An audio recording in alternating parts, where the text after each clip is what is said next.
Olá, seres mais lindos de luz, como vocês estão? E bem-vindos a mais um Luz, Câmera e Reflexão. Nesse primeiro momento, o assunto de hoje, vamos falar sobre o estrutural e suas consequências. Só esperando o convidado ilustre para começarmos essa conversa, para poder já conversar e debater um pouco sobre esse assunto. E aí, Vini? E aí, boa noite, tudo bem? Tudo e você? Tô ótimo. Tá falando para os nossos amigos seguidores da página que a gente já começou falando Começamos com sobre essa tudo. questão e o assunto é racismo estrutural e suas consequências. Então, nada mais justo do que a gente definir qual é o conceito, né, do racismo estrutural. Você começa, eu começo, como a gente pode fazer Mano, essa... pode começar, eu deixo a anfitriã começar. Boa noite, Márcia, muito bem-vinda. E, basicamente, o racismo estrutural, ele consiste numa formalização de conjunto de práticas institucionais, históricas, culturais e interpessoais dentro de uma sociedade que frequentemente coloca um grupo social ou ético em uma posição de subjugar.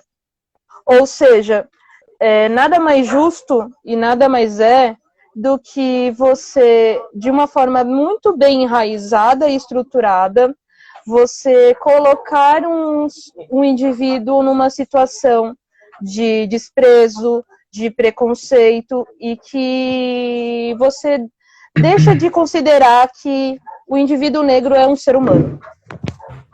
E para se pensar sobre a questão do racismo estrutural, a gente também tem que desmistificar do racismo institucional, porque eles têm as suas semelhanças, porém há uma diferença. Enquanto ele fala sobre essa questão nas organizações, de uma forma biopolítica, já o racismo estrutural, não. Ele é mais abrangente, ele é de forma generalizada, porém, ele é o que mais impacta a sociedade. Então, para começar, a gente tem que falar o assunto do racismo estrutural nesse primeiro naipe. Bom, falando do racismo estrutural, a gente também tem que falar de conceitos históricos.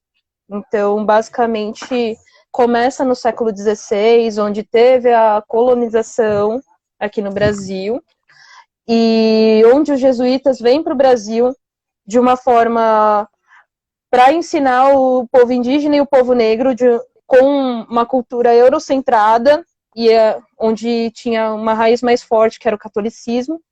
E a partir do decorrer da história, a gente vai percebendo como essa cultura da escravidão foi enraizada e como o povo negro foi considerado uma raça subhumana e uma raça subjugada ao longo dos anos. Hoje em dia, como que a gente vê essa questão do racismo? A gente vê muito mais de uma forma, algumas vezes de forma explícita, mas ao mesmo tempo a gente também vê de forma mais velada. Por exemplo, em falas racistas, em conceitos de que o negro ele não deve frequentar certos lugares, a questão da branquitude, que a Djamila Ribeiro fala no livro dela, a questão também dos efeitos psicossociais, que no livro Ama fala também sobre essas questões, e que o racismo ele não é uma questão só um conceito cultural, mas sim biopolítico, porque afeta não só o quesito das pessoas na sociedade, mas também de como que elas enfrentam as leis naquela época até hoje sobre esse assunto. Então, nada mais justo do que falar sobre esse assunto de uma forma mais enraizada. Vini, é com você. Pode ir. Tudo meu, né? Deixa eu pegar minha colinha aqui que saiu. Deixa eu me apresentar. Eu sou o Vinícius, eu tenho 20 anos, quase 21. Semana que vem eu faço 21. Eu gosto muito de estudar. Gosto muito de estudar, não tenho nenhuma formação. mas eu estudo bastante sobre o assunto, eu sei bastante sobre, e vim falar um pouco. Sobre o fato histórico que a Thay falou, a gente tem que deixar bem claro que o Brasil foi colonizado em 1500, né, pelos portugueses, mas em 1550 já começou o tráfico dos navios negreiros. Saíram da África e vinham aqui para a América Latina. Então, você percebe que desde o início, desde a criação, desde a base do Brasil, a gente já estava sendo escravizado e basicamente que a gente estruturou a sociedade brasileira, tem que deixar isso bem claro.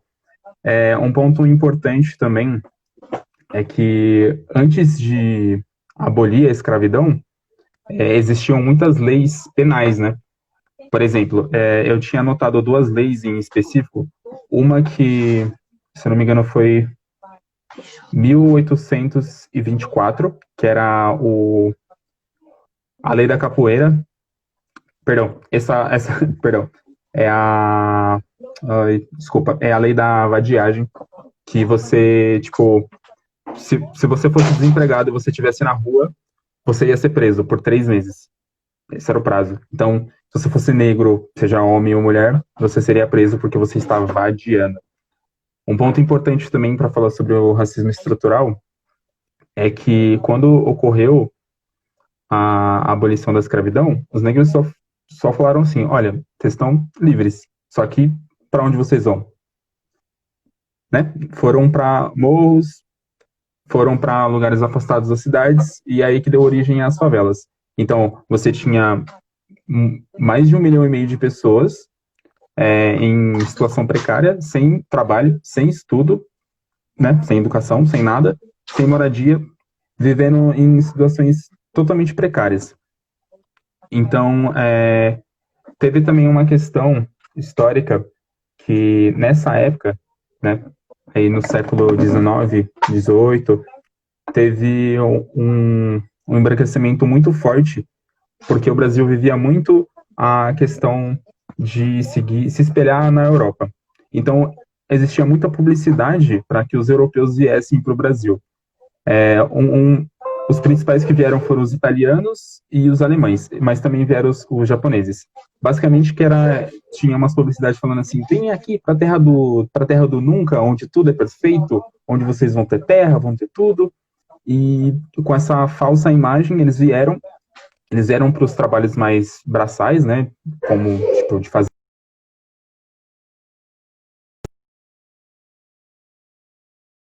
Já tinha o povo negro que foi abolido, e aí ficou muita gente, e quando eles vieram, eles tiveram uma situação melhor do que o povo negro. Eles ganharam animais, um pedaço de terra e um dinheiro da época. Então, você tirou o nosso espaço da sociedade e inseriu essas pessoas só para embranquecer o país, só para continuar um país europeu e meio que afastar ao máximo os negros do Brasil. É bem interessante que você acaba de falar, que eu estava até dando uma lida melhor sobre essa questão. E de acordo com o filósofo Silva Almeida, que ele é o escritor ele é o escritor do livro Racismo Estrutural, ele faz um trabalho conjunto com a Djamila Ribeiro, e ele fala que o racismo estrutural, ele está longe de ser uma anomalia. O racismo é o normal, independentemente de aceitarmos o racismo ou não. Ele constitui as relações no seu padrão de normalidade. Ou seja, o que ele quer dizer com isso é que o racismo ele tá tão naturalizado no ser humano que a gente não passa a questionar sobre uma cultura racista. E quando a gente questiona de certa forma, a gente é atacado com xingamentos, represárias, falando, não, esse assunto que você está falando é uma frescura. Ou seja, eu também tenho amigos negros, eu não estou sendo racista. Só que, apesar que você está falando que eu tenho amigos negros, independente se você tem ou não, o respeito ao ser humano é primordial, independente da raça, independente da cultura da pessoa, independente do que ela seja, ou assim, somos seres humanos, a gente somos seres sociais, então a partir do momento que você está tipo, você está subjugando alguém, você está agredindo de uma forma direta ou indireta, desculpa, meu amigo, você está sendo racista sim. Esse primeiro momento. Exatamente. Então é bom a gente parar um pouco para pensar e ver o que na nossa prática, como ser humano, como um cidadão, a gente está exercendo. E muitas das vezes a gente exerce o racismo de forma inconsciente, que é o pior ainda. Muitas das vezes a gente não percebe o que é racismo. Então, basicamente, essa live... Eu falei que essa live ia pegar fogo. Que nessa live a gente vai desmistificar o que o racismo estrutural pode causar e o que a gente pode pensar, como podemos mudar a nossa mentalidade referente a isso e como a gente pode se comportar mediante ao racismo que existe. Então, mais um pouco no aspecto teórico, o autor Silvio Almeida, ele fala que é um problema evidenciado por números. No Brasil, as pessoas negras são mortas com mais frequência do que pessoas não negras. Ou seja, isso representa 75% das vítimas de homicídio. Ou seja, a Bia tinha falado sobre essa questão que na live passada, que é a live 3, que a taxa de homicídio, a taxa de suicídio também é alta, mediante as pessoas negras. Por que essa taxa é tão alta numa população, numa sociedade onde mais de 54% da população é negra? Negras ou pardas, vamos se dizer assim. Então, tem algo muito errado que está acontecendo. Primeira coisa, a desvalorização da pessoa negra. Segunda coisa, o embranquecimento cultural. Ou seja, uma minoria está falando mais alto do que uma maioria. E tem a questão e também tem uma outra questão que é a parte mental, que está sendo meio que uma amnésia cultural, onde as pessoas negras não estão sendo ouvidas, e quando são ouvidas, são ignoradas de uma forma muito desprezível, e não tem políticas públicas, ou se tem, são muito poucas, e mesmo assim é difícil, ainda há impunidade.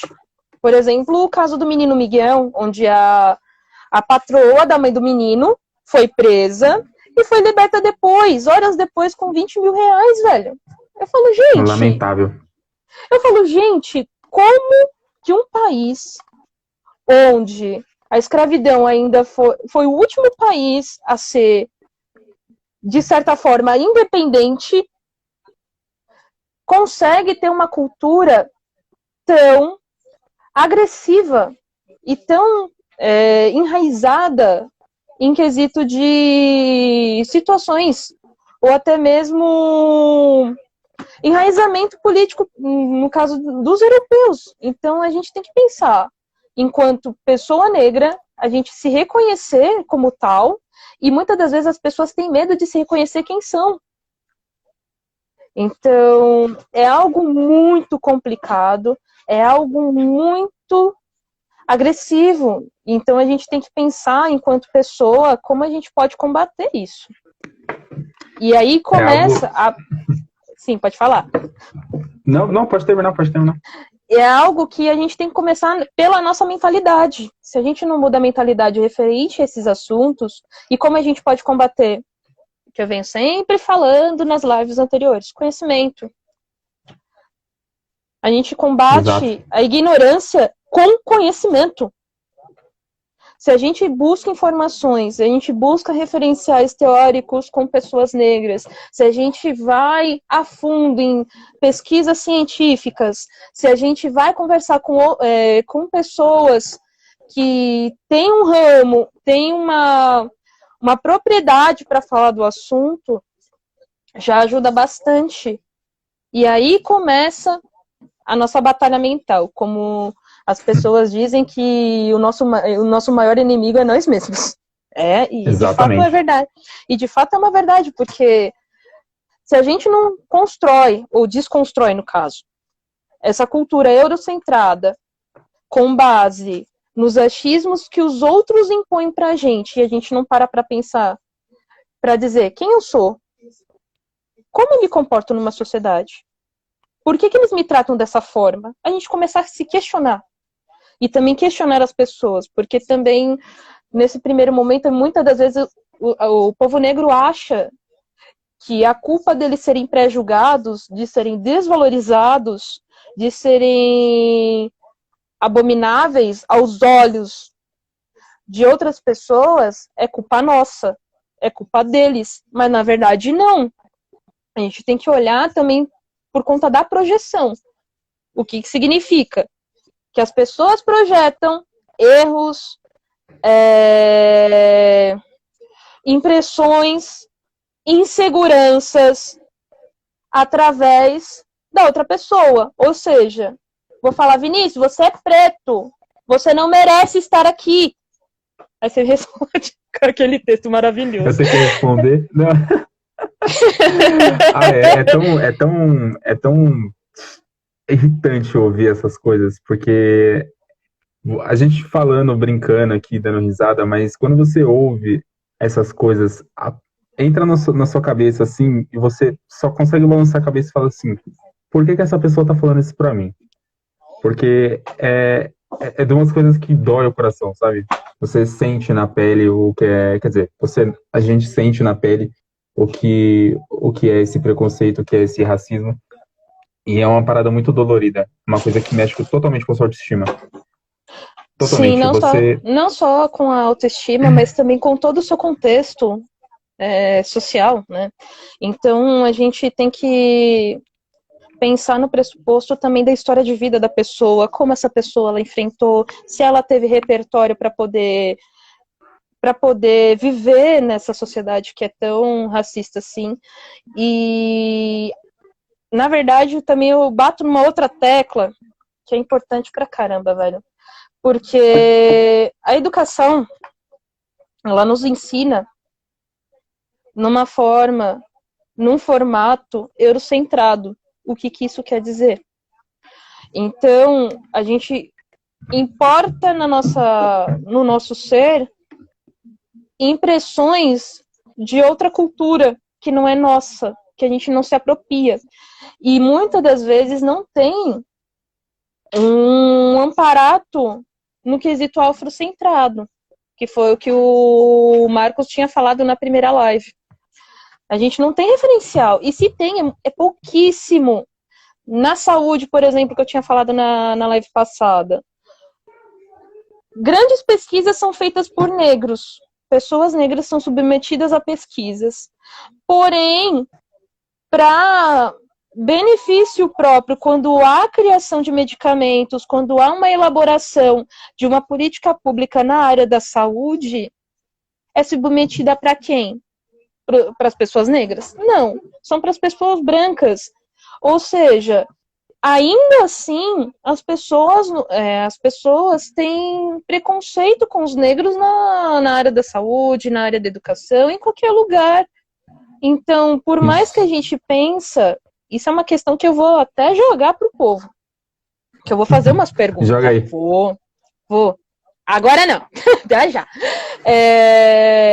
E tem uma outra questão que fala que além de ser um problema da taxa de homicídio e tudo mais, a maioria é pobre. 10% dos brasileiros mais pobres, 75%, segundo o IBGE, são negros. Exatamente, sendo que a gente é 54% da população do país. Exatamente. Ou a seja, conta não bate, não fecha. Não fecha, porque há uma questão de desigualdade social também. Aí é um assunto para uma última live, mas a gente vai meio que dar um gancho. Um pouquinho. Só uma pincelada. Não tem como não falar, é impossível. Não tem como, porque não tem como falar de racismo se a gente não falar sobre desigualdade. Exatamente. Porque eles se encontram. E eles se encontram de uma forma muito grande. deixa eu falar dessa parte, porque eu gosto dessa parte. Pode É falar. por conta, acabou o racismo, né? Aí, tamo livre, tamo safe, que não sei o quê. Só que se você mora numa favela, né? Se você Uhum. mora num lugar onde não tem saneamento básico, não tem luz, não tem água, não tem nada, é você por você mesmo e quem mora com você ali. Você não tem acesso à educação, porque isso também era uma das leis que proibiam. Tinha uma lei que proibia o negro, a mulher negra e o homem negro de frequentar a escola. Era simplesmente assim. Então, você tem uma sociedade totalmente estruturada para que o negro não seja ninguém na vida. Você pega lá o caso da Thelma, que ganhou o BBB, que ela se formou em medicina. Se você vê a foto dela quando ela se formou em medicina, só tem ela de negro, sabe? Só ela. Então, você vê, é que nem você falou, os negros estão inseridos na faculdade, sim, muito por causa das cotas, por mais que muita gente não Uhum. goste das cotas, foi só uma forma de igualar as coisas, Na né? verdade, minimizar um problema que já existe Minimizar, há vários negar. séculos. Minimizar é a palavra correta. Foi uma forma de minimizar o dano histórico que, né, nosso querido Brasil varonil fez com a gente. Então, você pega todo esse ponto da gente não ter trabalho, não ter saneamento, não ter condições mentais e nem nada para produzir, para ter algo na vida, isso vem desde lá de trás. E hoje, se você puxar hoje, se você pegar alguns casos até de artistas menos, existe um rapper, eu esqueci o nome dele, mas ele faz bastante viagem, né? Faz bastante tour no Brasil. E assim, Uhum. para quem nunca andou, nunca andou de avião, que eu sou uma dessas pessoas, existe uma revista aleatória. Sei lá, entre 10 pessoas que passam ali pela catraca, uma é revistada. Ele fez vários shows, acho que foi cerca de 15, ele passou 15 vezes nessas catracas. 10 vezes ele foi revistado. Ele é negro. Então, será que é tão aleatório assim? É de Não se é pensar. aleatório. Não é aleatório. Exatamente. Tipo, é sempre taxado um perfil. Se você se encaixa naquele perfil, você vai ser o suspeito. Aí que entra também as leis de encarceramento. Eu não manjo muito, porque eu estudei muito mais as histórias dos Estados Unidos do que no Brasil. Foi um erro, Uhum. mas a gente vai aprendendo. Não, tudo Mas bem. é muito semelhante essa questão do encarceramento em massa, onde você projeta um perfil, você joga para os policiais e fala, ó, esse é o perfil suspeito. E qualquer bala que aquele perfil roubar, ele vai ser preso. E aí tem um aumento absurdamente grande de homens e mulheres presas, homens e mulheres negras presas por conta de coisas banais. Então, você tem as leis que são racistas, você tem a estrutura racista, você tem uma sociedade totalmente racista e que aceita qualquer tipo de piada, qualquer tipo de comentário, qualquer tipo de falácia. Muitas palavras também, né, a gente aprende que são palavras corretas, que são, na verdade, são palavras racistas, como, por exemplo, Uhum. eu nem sabia da criação da palavra do criado mudo, eu fui descobrir esses dias que Uhum. basicamente ficava um escravo do lado da cama da, da mulher lá branca, seja ela quem for, e colocava simplesmente um copo de água em cima da nuca dele, ou qualquer coisa em cima, sabe? E daí vem a expressão criado Sim. mudo. Mulato, Sim. denegrir, cor do pecado, ovelha negra e por aí vai. Mano, até doméstica, que vem de domesticar, é uma palavra totalmente racista e desumana. Magia negra, inveja Magia negra. branca, Dia de inveja branco. branca. Sim, eu estava descobrindo alguns termos também com a live do meu ilustríssimo amigo Eric Totso. Beijo, amigo. Caso você esteja assistindo, você seja muito bem-vindo. E ele estava falando brevemente sobre esse assunto e deu de encontro com a live que eu fiz passada. E as pessoas estavam interagindo com ele, eu vi o vídeo depois, não deu para mim ver no momento que eu estava resolvendo questões de trabalho e outras coisas. E ele falou sobre essa questão de denegrir, criado mudo, magia negra, inveja branca, lista negra. São termos que estão tão enraizados que, a grosso modo, parece que é normal. Mas se você for parar para pensar de acordo com estudos, matérias jornalísticas, entre outras coisas, não é. Você está agredindo diretamente a cultura negra. Então, como a gente pode se policiar e também repensar, enquanto cidadão, enquanto pessoa, a não reproduzir ainda mais a cultura racista? É aí que mora o perigo.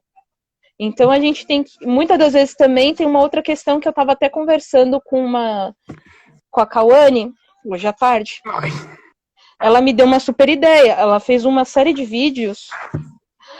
E esse vídeo, e os vídeos que ela estava fazendo no story do Instagram, e eu vi, eu achei muito interessante, porque ela protestava sobre essa questão do privilégio branco.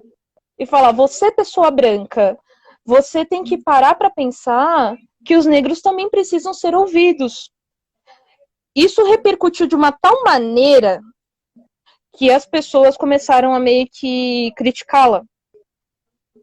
E aí, ela estava conversando comigo hoje à tarde, e eu estava trabalhando ao mesmo tempo, então meio que atenção dupla, mas ela falou assim, e eu falei uma questão, tipo, muito, eu falei, foi muito sensacional o que você falou, e eu falei que aconteceu algo parecido, na Live 3, teve um comentário de uma internauta que, quando a gente pegou o assunto religião, deu polêmica, mas eu não falei nada que fosse fora do âmbito científico. Aqui, ó, lembra da TVzinha que você falou? Tá fora. Então, essa questão... Não, tudo bem. Então, essa questão, a gente tem que parar para pensar. Se tá incomodando, é porque tá havendo mudança. É o que eu pensei. Exatamente. E agora eu vou chegar nessa parte. E ela me deu uma super... E eu, com essa visualização do vídeo dela, ela me deu uma super ideia. Que eu vou fazer você, internauta, e até o meu convidado pensar sobre. A pergunta é a seguinte. De acordo com os movimentos... com os movimentos que os negros fazem para poder serem vistos e, de certa forma, também respeitados, como nós, enquanto profissionais da psicologia e como cidadão também da sociedade, podemos ter atitudes que não sejam racistas. Como a gente pode combater isso? Essa é uma pergunta não muito fácil de responder. Que tem que pensar. Essa pergunta é difícil. Tem. Acho que tem. Não. Tem como combater. Porém, é um caminho que é meio que uma faca de dois gumes, né? Então eu vou deixar essa reflexão para vocês. Como podemos combater o racismo de uma forma que os negros se sintam empoderados, enquanto pessoa negra, como empoderar essas pessoas e, ao mesmo tempo, fazer com que esse povo seja notado e respeitado? Essa é a pergunta. Para mim, o único caminho é você exaltar a cultura. A cultura, você trazer a cultura africana e toda a construção que a gente teve, né, lá atrás, antes da colonização, antes de tudo, mostrar que realmente nós éramos, né, reis e rainhas, ainda somos, não mudou nada, mas fisicamente mesmo, tendo bastante poder e empoderamento. Então, eu acho que se você tirar dos livros de história só que os negros foram escravizados, porque é isso, quando você pega um livro de história e o que tem lá é o principal, você não sabe que os negros eram do Egito, você não sabe, tipo, que a África, né, a África é um continente, não um país, como as pessoas acham, porque você fala de qualquer lugar da África, a pessoa tá achando que tá falando de um país, mas existem vários países dentro do continente africano. Sim. Então, tem muita cultura enraizada, muita questão que a gente tem que trocar e, né, tem que mostrar para as pessoas que existe uma cultura além da que a gente é ensinado. E respeitar Exatamente. acima de tudo. Com Tem que ter o respeito, não certeza. adianta. Pois é. Então, respeito é a chave de qualquer negócio. Então, se você não. Eu vejo por um pressuposto, eu pensei muito nessa pergunta, mas ao mesmo tempo pensando enquanto profissional.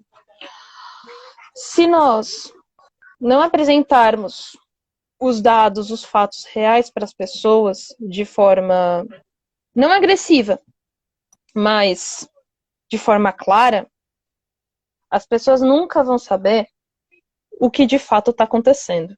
Então, para a gente ir para cima, temos que pensar o quanto temos que nos preparar psicologicamente, mentalmente falando, porque é uma situação que vai gerar revolta, é uma situação que pode haver uma grande mudança, porém você tem que ser perseverante. Então não é algo que vai ser mudado da noite para o dia, porque em sociedade demora um pouco. Olha quanto tempo demorou Ah, para que o Brasil fosse livre da escravidão. Olha quanto tempo o Brasil também demorou para se livrar da colonização e, ao mesmo tempo, se tornar um país, de certa forma, independente. exato. Então, um dos grandes marcos da história, e eu até acho que a vitória por conta disso, é a questão da Constituição. A Constituição, criada em 1988, foi um marco maior na história que fez com que a gente fosse tratado como tal. Porque a lei não é só para uns, tem que ser para todos. Todas as pessoas têm direito e deveres. Todas as pessoas têm acesso à educação, todas as pessoas deverão ter acesso à saúde, todas as pessoas deverão ter acesso à segurança pública. Então, nada mais justo do que criar políticas públicas não só que favorecem, mas que tratam questões de forma justa. O que falta na nossa sociedade hoje é equidade, que é a palavra A, ser, adaptar para se tornar justo. É o significado da palavra equidade. a Márcia até comentou aqui, ó.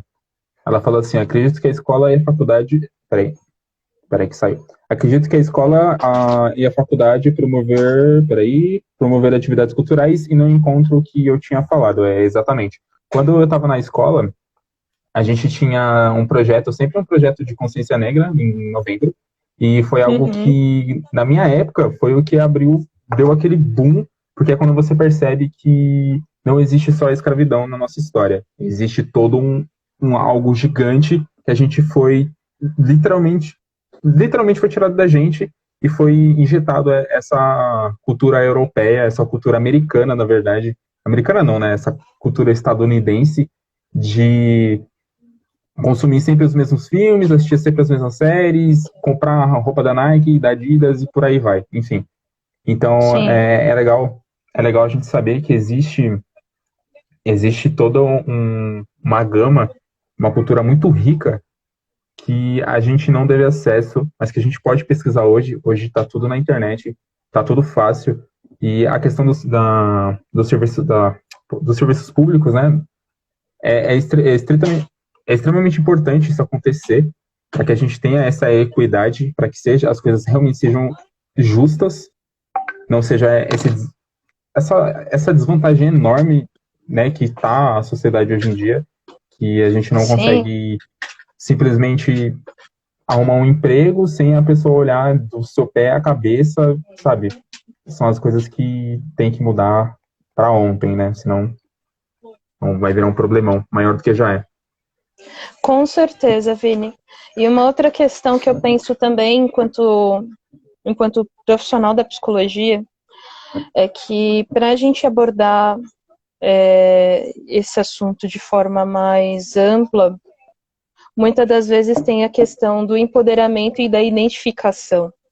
Ou seja, mesmo numa sociedade que é extremamente competitiva, numa sociedade onde é tudo desigual, a gente tem que pensar também o que essas pessoas negras pensam, o que elas pensam, o que elas sentem. Então, muitas das vezes, ela não vai procurar um profissional da psicologia que seja branco, muitas das vezes. Não desmerecendo, tá, gente? Muito pelo contrário. Vocês são tão importantes quanto. Porém, por essa questão da identificação, as pessoas ela têm uma maior procura por pessoas negras, ou seja, pessoas que de fato sofrem com racismo. Então, hoje eu estava falando com a Cauane, que é a namorada do nosso amigo Marcos, e ela falou, eu estava procurando profissionais negros, mas dificilmente no meu convênio tem. Não achei. E eu queria saber como que eu posso fazer para que esse profissional seja encontrado e que entenda essas questões que eu estou sentindo. Isso arremete uma outra questão também, que eu estava vendo numa live de racismo estrutural, na data da primeira live que eu tive com o Marcos, e a questão não é você combater ou tentar entender, porque o papel do psicólogo nada mais é do que você ter uma escuta de forma apurada e também empática. O que significa? Que a gente não pode julgar, independente da demanda que o paciente vem trazer para nós. E então a gente tem que olhar para aquele paciente e olhar para o sofrimento dele de uma forma que a gente tente entender, e se a gente não entender, a gente pelo menos escutar e não julgar, que esse é o nosso papel enquanto profissional da psicologia. Então, o papel primordial do psicólogo é esse. Não tem outra forma, não tem uma receita de bolo que fala, você vai entender o paciente assim, assim, assado. Tem pacientes que vão desenvolver transtorno de ansiedade, tem outros pacientes que vão desenvolver a depressão, tem outros pacientes ainda mais que podem desenvolver uma questão muito mais enraizada culturalmente por conta do racismo. Então a gente tem que entender o que ele está trazendo e como a gente pode olhar para ele, não com um olhar de julgamento, mas sim com um olhar de acolhimento e, junto com ele, procurar maneiras, formas de que ele possa lidar com esse sofrimento. Então, basicamente, ser psicólogo não é fácil, mas não é. Quem pensa que está sendo enganado, está fazendo um curso com a motivação errada. Tá fazendo coaching. É bem isso. Mas ser psicólogo é muito mais do que isso. E não é o psicólogo ser o protagonista, mas sim a própria pessoa ser protagonista da própria história e ela comandar do jeito que ela quiser. E do que ela achar melhor. Então, o assunto do racismo estrutural é basicamente esse. E, enquanto profissional, esse é o meu posicionamento. Tem amigos psicólogos que a Márcia provavelmente vai concordar comigo. Entre outras pessoas também vão achar isso. Mas eu vou abrir para... Antes de abrir para perguntas, pessoal, eu quero que o Vinícius fala sobre aquele texto que a gente fez no trabalho. Na apresentação do Dia da Mulher. Vocês são bons. Então, eu vou explicar antes. Porque o que essa menina doida tá querendo dizer? Fala aí. Então, gente, como eu trabalho, além da psicologia, eu trabalho com outra coisa. No dia, teve uma data específica, que foi no dia 8 de março, que foi o Dia Internacional da Mulher, onde a gente tinha que apresentar um sarau, na verdade era um sarau, onde a gente poderia nos apresentar de forma teatral, outros com textos, outros cantando, expressando o que a gente sentia para homenagear essas mulheres. E nisso, o Vini, eu e mais duas pessoas, o Marcos e a Cleide, tivemos a ideia de criar textos para homenagear. E dentro desse texto que o Vini fez, que ele fez a grande parte dos textos, só deu uma ajudinha meio que de leve, ele exaltou 3 pessoas negras, 3 mulheres negras, que revolucionaram a história. E eu quero que você as apresente para nós. Um ponto, faz muito tempo que eu não leio esses textos. Eu não vou saber fazer que eu fiz no dia. Então eu vou tentar dar o meu melhor aqui. Faz muito tempo. Mas são 3 mulheres. Eu vou dar um contexto rápido sobre. Uma é a Angela Davis, super importante no combate racial nos Estados Unidos. Ela é sensacional, dispensa comentários. Tem a Dandara também. Ela foi, né, a mulher do Zumbi dos Palmares. Ela foi ali a segunda em comando dos quilombos, na época que eles eram vivos. E a Rosa Parks também, ela é ativista como a Angela Davis. Ela também participou dos protestos na mesma época. O pessoal da década de 70 ali, é isso. Enfim, bom, para sua sorte, Vinícius, eu tenho os textos. Eu tenho aqui também, eu salvei. Tá tudo salvo. Então tá beleza. Mas, basicamente, o que ele escreveu, eu vou até dar uma pesquisada. Dá pra pesquisar? Eu tenho aqui. Não, eu tenho. Eu só abri a página do grupo, que a gente mandou os textos. É verdade, tá lá. Tem no grupo também. Aí dá pra gente dar uma lidinha. Enquanto isso, pessoal, se vocês quiserem fazer perguntas, questionamentos, falarem o que vocês estão achando dessa live, é muito bem-vindo. E para quem entrou agora, seja muito bem-vindo à Luz, Câmera, Reflexão. Obrigada pela sua participação. Eu sei que você chegou. Seja muito bem-vinda. E, por enquanto, eu vou procurar o texto aqui. Porque como é grupo, é mais fácil de eu achar.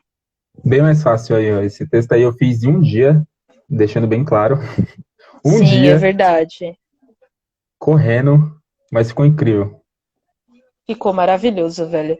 Tanto é que a gente se apresentou 4 vezes em vários setores da empresa. E minha garganta dói até hoje. Olha, acho que dá pra até eu mandar o vídeo no YouTube também, para se vocês quiserem dar uma olhada melhor. Se eu conseguir achar o vídeo. Talvez esse ano eu faça de novo, não sei. Esse ano não, né? Esse ano não dá mais, já passou. Mas... provavelmente ano que vem a gente consegue. Deixa eu ver se pela conversa eu consigo achar. Obrigado, Márcia. Obrigado, de verdade. Satisfação. Valeu mesmo. Márcia, você é uma das pessoas que mais me segue. Colega de profissão, grande amiga minha. Essa ela coloca. Bom, deixa eu ver aqui. Você quer poeminha, Beatrix? Beatrix Nasali. Deixa eu ver o que ela falou aqui. Ela falou que quer poeminhas. Quer poeminhas, ó. Ela falou que a live tá ótima, só deu uma passadinha rapidinha. Vocês falam muito obrigado. bem, isso é verdade. É porque assim... Falo nada. Fala assim, você fala bem. Quando eu conheci esse ser de luz, eu lembro que eu tinha treinado esse ser de luz. Ele falou, vou sentar com essa menina. Para com isso, rapaz. Vou sentar com essa menina e começar a conversar. A gente começou de assuntos aleatórios e, tipo, meio que foi um amor à primeira vista. Foi incrível. Esse dia eu não esqueço nunca mais. E aí a gente começou a conversar, falou um monte de coisa. Aí. Isso é verdade. Tanto é que ele aprimorou ainda mais o meu gosto musical. Já gostava. Ele ampliou ainda mais. Eu vou te citar também, Ellen. Eu sei que você tá aí. Eu te vi, sua linda. Esse povo é engraçado. Mas é isso mesmo, gente. Deixa eu dar uma olhada se eu consigo achar. Pesquisa no Mercado. Deixa eu recitar aqui, meu. Tá aqui na minha mão já. Recite! Então vai, ó. Eu vou começar pela Dandara, que eu acho mais da hora que eu fiz. Eu vou ler, né? Porque eu sou horrível para decorar, então, perdão, pessoal. Raia Dandara merece respeito. Não, perdão, eu tenho que falar na primeira pessoa. Raia Dandara mereço respeito. Não sou sombra de zumbi. Sou guerreira estrategista do quilombo. Empoderada, lutava contra os escravocratas. Cuidei da minha nação, os quilombolas. E lutei até o fim. Antes de pular em direção à minha morte, eu disse: eu nunca vou voltar a ser escravo de vocês. Tentaram me apagar da história, mas a própria história me trouxe de volta. Muito mistério tem em minha vida, mas não é à toa. Afinal, que negro escravo não teve a sua história apagada? Sensacional. Essa é uma das pessoas... É a minha favorita. Mas eu gosto de uma, que eu citei. Eu já vou achar já. Só preciso achar o grupo. Achando o grupo, eu acho o texto. Achei. Mas você pode procurar aí, né? Eu sei, eu já achei. Aí, boa. Tô até vendo os vídeos. Já tô até vendo os vídeos. Ai. Carregue. Eu tô cansada só de lembrar, só. Você fez... Quem mandou fazer testão, né? Bonitão. Você fez de 8 mulheres, posso né? Fazer nada. Foi verdade. Verdade. Mas Você olha a pena, foi da hora. Você mandou no grupo, não mandou os seus textos? Mandei. Manda pra Acho mim. que mandei. Eu vou mandar de novo. Manda que a tia lê. Tô procurando.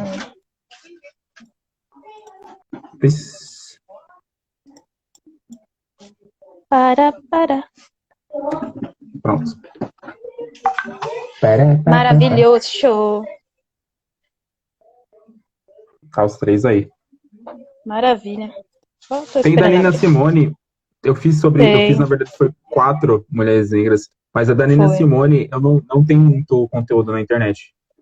Não tem muita coisa pra falar sobre ela. Então, eu acabei não achando muita coisa. Mas ela foi uma pode falar. Uma artista incrível. Ela foi uma artista incrível. Cara, acho que o meu favorito tá aqui, mas eu vou falar das outras, já que o Vini não falou. Só falou da Dandara, que é a favorita dele. Mas eu vou falar da Angela Davis. O texto é assim, pessoal. Na chamada professora diz, Pantera Negra, eu respondo, presente, me chamo Angela Davis. Mulher negra, ativista, feminista, professora. Eu sou lutadora. Com meu black todo armado e trajada de couro, foi resistência, fui perseguida, mas nunca fui vencida.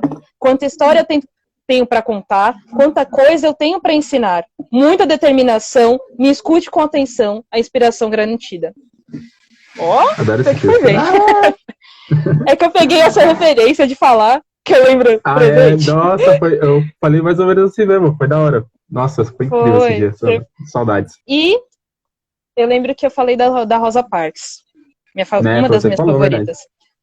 Bom, ativista negra que defendia a igualdade, viveu em meio à segregação. Lei americana onde dizia, brancos na frente, pretos no fundo do busão. Não tem essa lei, não tô nem aí para essa lei, nós sentamos onde a gente quiser. Fui presa e gerou revolta. Fizeram protestos em meu nome.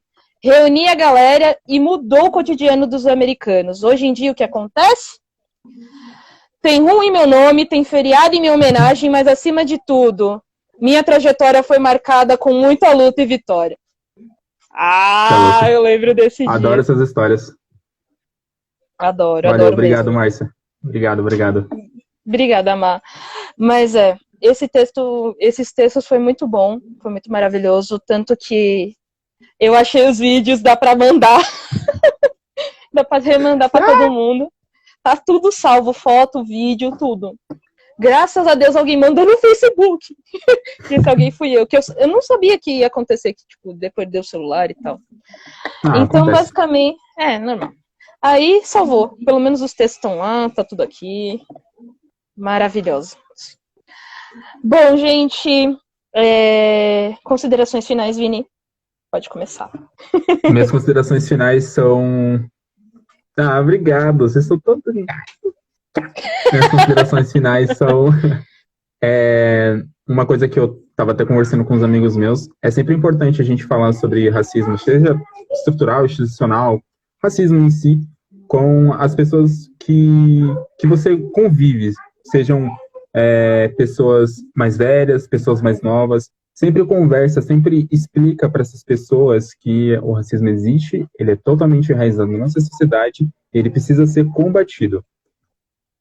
Tem muitas pessoas, a gente tem um problema, eu vou falar eu também, porque eu tenho esse problema de ficar só na minha bolha, só de falar assim com as pessoas que concordam comigo. Mas é sempre legal a gente passar isso para as pessoas que discordam também, mas que tenham um posicionamento, que entendam que, tipo, não, beleza, o que ele está falando é certo, eu posso mudar o que eu estou pensando, eu posso pensar de uma maneira diferente. É sempre legal. Sim. Então, fala com a sua avó, fala com a sua mãe, com seu tio, com seu pai, enfim. Fala com as pessoas que são mais velhas que você, principalmente. Elas viverem em outra época, viverem em outra geração, tem outro pensamento sobre o que é essas coisas. Então, se a gente conseguir tocar essas pessoas, a gente vai conseguir mudar a sociedade, porque a gente não mora aqui sozinho, a gente mora numa sociedade. Então, é sempre bom sair um pouco da sua bolha e mudar, e um dia a gente combate essa merda. É isso. Desculpa aí a palavra. Tranquilo, de buena. De buena. Bom, gente, minha consideração sobre tudo isso foi um assunto que tive que estudar bastante. Não é um assunto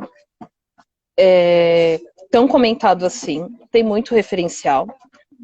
E uma dica que eu dou para vocês, para quando a gente vê sobre essa questão do racismo estrutural, tenho dicas de 2 filmes que falam sobre essa questão do racismo muito explícita.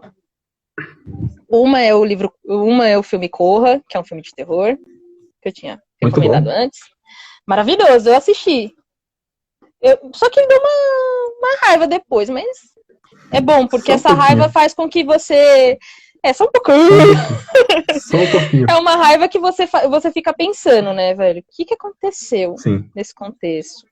Outro filme que eu assisti, eu amei, e eu espero que vocês gostem quando vocês forem assistir. Tem na Netflix, pessoal.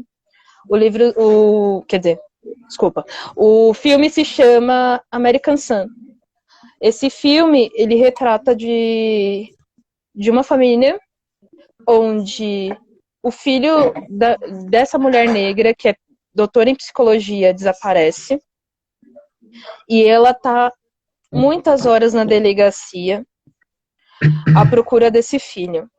Ela é tratada com total desprezo, o policial dá um chá de cadeira nessa mulher. E quando o marido chega, e o marido ele é branco, e é agente do FBI, ele é investigador. Só faltava, tipo, você quer um café, meu amigo? E eu te conto tudo. E aí, ao longo da trajetória do filme, vai tratando sobre essa questão. E, no fim, eles descobrem o que de fato aconteceu com esse filho. Obviamente que eu não vou contar o final, porque eu não dou spoiler pra ninguém. Não assistiu o filme, não conta spoiler. Não conto, não. Pode ficar tranquilo. Eu sei que não. O final vocês descobrem. Mas é um filme que gera muita reflexão. E, de fato, é o que acontece na sociedade como um todo, sobre a questão das pessoas negras serem tratadas como marginais, e só porque é preto você é vagabundo, você não tem condições de ser uma pessoa bem-sucedida, você, só pelo fato da sua cor da pele, pela sua vestimenta, você é considerado como se fosse um bandido. Uma coisa que me revoltou nas redes sociais, quando eu tava vendo, bem antes da gente criar o projeto, foi uma fala de uma mulher, eu não lembro, o nome dela acho que é Júlia Nunes, alguma coisa assim. Eu Eita, deu uma cortadinha. Mais o nome dela. E ela fala sobre assim, que o racismo existe, olha o absurdo, o racismo existe simplesmente porque as pessoas negras elas se portam como bandidas. Pensa na revolta que eu fiquei quando eu vi esse vídeo. E aí ela vai falando que, num contexto geral, as pessoas, por exemplo, que ao andar da noite as pessoas mudam de calçada quando vê uma pessoa negra, e ele só existe por conta de que as pessoas negras, o crime é cometido pela maioria das pessoas negras. Eu falo, aí eu pergunto pra vocês, pessoal, é só a pessoa negra que pratica o crime? Porque se parar para pensar, nossos parlamentares, em 94% são brancos. E aí? O que vocês me dizem? Entende? Então a gente não pode categorizar que só porque tem uma história enraizada que o povo negro é maldito, só por conta disso. Estatisticamente, quem mais morre são os negros. Quem mais apanha, quem mais são subjugados também são negros. Ou pobres. Então a gente tem que pensar que não dá mais para aceitar, não dá mais para tolerar esse tipo de situação, esse tipo de atitude. E muitas das vezes é uma das pessoas que não teve o acesso que os negros que não teve. Por exemplo, andar de busão. Normalmente essas pessoas têm carro, ou andam de Uber 99, enfim. Não sabe o contexto de como o homem negro, a mulher negra tem que lutar diversas vezes para chegar no mínimo que o branco tem. Então, para falar sobre racismo, gente, a gente tem que parar para pensar e sair um pouco fora da casinha para entender o que aquela pessoa está passando. A gente muitas das vezes julga as pessoas sem saber qual é o contexto, como ela foi criada, se ela teve acesso, se ela não teve acesso, por que ela não teve esse acesso, se teve histórico de violência. É aí que uma política pública entra. Então a gente tem que parar muito para pensar sobre essas questões, porque é um problema social, é uma doença social, é considerada como uma doença social. Só que como a gente vai combater essa doença social se a gente não pensar em quesito de meio que de cura? Como a gente pode curar a sociedade desse mal? Mudando as nossas atitudes, mudando a nossa forma de pensar. Se a gente não sair fora da casinha, não conversar com pessoas, dialogar de forma respeitosa e não mostrar os nossos argumentos de forma construtiva, não vamos sair nunca do lugar. Esse é o meu apelo, meio que um apelo para que busque conhecimento, porque o conhecimento combate a ignorância. Uma coisa Sim. Perdão. Não, pode falar. Finaliza. Não, eu já tinha terminado. Pode falar. Então, desculpa. Eu não dei os meus dois filmes e séries, né, de recomendação, porque eu esqueci, mas assistam Os Olhos que Condenam, são 4 partes, extremamente importante assistir, de verdade, vale a pena. Vocês vão chorar que nem eu chorei. E assistam também o documentário A 13ª Emenda, que fala sobre como que funciona o encarceramento em massa nos Estados Unidos. Que é basicamente tem uma reflexão também de algumas leis de segregação. Enfim, assistam porque é extremamente importante para vocês saberem como funciona. E o Johnny entrou atrasado, né? Mas enfim, não tem problema. Um livro também que eu li, que é Os Caminhos de Mandela, muito bom também, quem quiser comprar e ler, é importante também, muito bom. Fala sobre a vida do Mandela e como ele agia na vida dele, é extremamente importante. É extremamente interessante, na verdade, para entender. E importante também. Importante também. Não sabia que era aqui. Enfim, Joe, não tem problema. Essa live, antes que você continuar, Vini, deixa eu falar para ele. Não tem problema, porque estará disponibilizado no Facebook da página Luz Câmera Reflexão e também eu vou jogar no YouTube. Acabou a live aqui, já vai para lá. Então, você pode rever tudo, depois comentar no privado com o Vinícius, ou até mesmo comentar com a página, também eu respondo de boa. Pode ficar despreocupado que você não perdeu nada. Você pode rever. Vai me ver gaguejando no começo. E no final também agora. Normal. Normal, acontece. Mas, finalizando, é exatamente isso. A gente só vai conseguir mudar e... Não bate em mim, não.